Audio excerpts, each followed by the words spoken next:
Hi every one, this is Maria baby from എസ്റ്റേ migration consulting. നമ്മുടെ ഇപ്പോഴത്തെ ഈ ബജറ്റിൽ ഇന്ത്യൻ നാഷണൽസിന് എന്തൊക്കെ കാര്യങ്ങളാണ് കൊണ്ടുവരാൻ പോകുന്നത് എന്ന് നമുക്കൊന്ന് നോക്കാം. ഇന്ത്യയും ഓസ്ട്രേലിയയും തമ്മിലുള്ള മൈഗ്രേഷൻ ആൻഡ് മൊബിലിറ്റി പാർട്ട്ണർഷിപ്പിന്റെ ഭാഗമായിട്ട് മെയ്റ്റ്സ് വിസ എന്ന് പറയുന്നത് നമ്മൾ കുറച്ച് നാളായിട്ട് കേൾക്കുന്നുണ്ട്. അപ്പം അത് ഈ 1 നവംബറിൽ ഇൻട്രൊഡ്യൂസ് ചെയ്യാൻ പോവുകയാണ്. അപ്പം മെയ്റ്റ്സ് വിസ ഏകദേശം 3000 young Indian graduates and early career പ്രൊഫഷണൽസിനാണ് കൊണ്ടുവരാൻ പോകുന്നത്. 3000 പേർക്ക്. ഇനി അതിൻ്റെ കുറച്ചും കൂടെ റിക്വയർമെൻറ്റുകളുണ്ട്. അത് നമുക്ക് 1 by 1 പറയാം. അതിനകത്തെ ഏജ്, ടൈം ഓഫ് ആപ്ലിക്കേഷനിൽ നിങ്ങളുടെ ഏജ് 18-നും 30-നും ഇടയിൽ പ്രായമുള്ളവരായിരിക്കണം.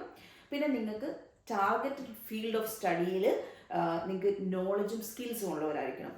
ഈ ടാർഗറ്റഡ് ഫീൽഡ് ഓഫ് സ്റ്റഡി എന്ന് പറയുന്നത് മിനിമം ബാച്ചിലർ ഡിഗ്രി അല്ലെങ്കിൽ അതിൽ കൂടുതലുള്ളതായിരിക്കണം. അത് ഏതൊക്കെ ഫീൽഡാണ് നമുക്ക് നോക്കാം.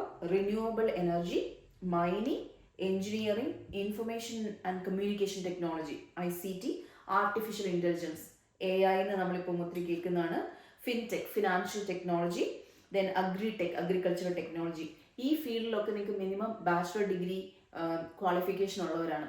ഇനി അത് കൂടാതെ നിങ്ങളുടെ ക്വാളിഫിക്കേഷൻ തന്നെ നിങ്ങൾ ചെയ്തിരിക്കുന്നത് എലിജിബിൾ എഡ്യൂക്കേഷൻ ഇൻസ്റ്റിറ്റ്യൂഷനിൽ നിന്നാണ് എടുത്തിരിക്കുന്നത്. അതുപോലെ നിങ്ങൾ ആപ്ലിക്കേഷൻ സബ്മിറ്റ് ചെയ്യുന്ന സമയത്ത് ആപ്ലിക്കേഷൻ്റെ സമയത്ത് ലാസ്റ്റ് 2 വർഷത്തിനുള്ളിൽ ഗ്രാജുവേറ്റ് ചെയ്തവരായിരിക്കണം. അങ്ങനെയൊക്കെ ഉള്ളവർക്കാണ് ഈ ഒരു വിസയിലേക്ക് എലിജിബിലിറ്റി കിട്ടുന്നത്. അതുകൂടാതെ തന്നെ ഓസ്ട്രേലിയക്ക് വരുമ്പം തീർച്ചയായിട്ടും ഇംഗ്ലീഷ് ലാംഗ്വേജ് മാൻഡേറ്ററി ആയിട്ടുള്ള റിക്വയർമെൻ്റ് ആണ്. അപ്പം ആരെങ്കിലും പറയുവാണ് നിങ്ങൾക്ക് ഈ ക്വാളിഫിക്കേഷൻ ഒക്കെ ഉണ്ട് പക്ഷേ ഇംഗ്ലീഷ് ഇല്ലാതെ പോകാമെന്ന് പറഞ്ഞാൽ വിശ്വസിക്കേണ്ട.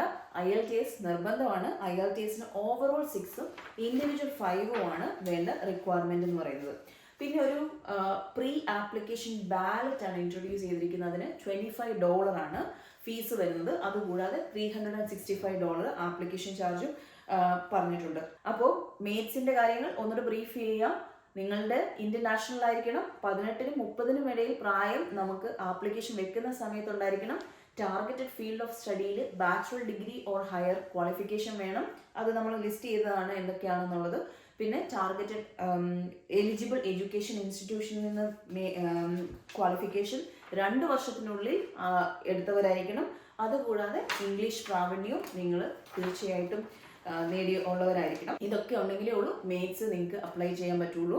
പിന്നെ അതുകൂടാതെ ഉള്ളതെന്ന് പറഞ്ഞാൽ sub class 600 business visitor visa സ്ട്രീമിലുള്ളവർക്ക് 3 ഇയേഴ്സിൽ നിന്ന് 5 ഇയേഴ്സ് വരെ ആ ഒരു വിസ വാലിഡിറ്റി ഇൻക്രീസ് ചെയ്യാനും ഗവൺമെൻറ് തീരുമാനിച്ചിട്ടുണ്ട്. അപ്പം ഇത്രയാണ് ഈ ബജറ്റിൽ ഇന്ത്യൻ നാഷണൽസിന് വേണ്ടിയിട്ട് പ്രത്യേകം മാറ്റി വെച്ചിരിക്കുന്ന കാര്യങ്ങൾ.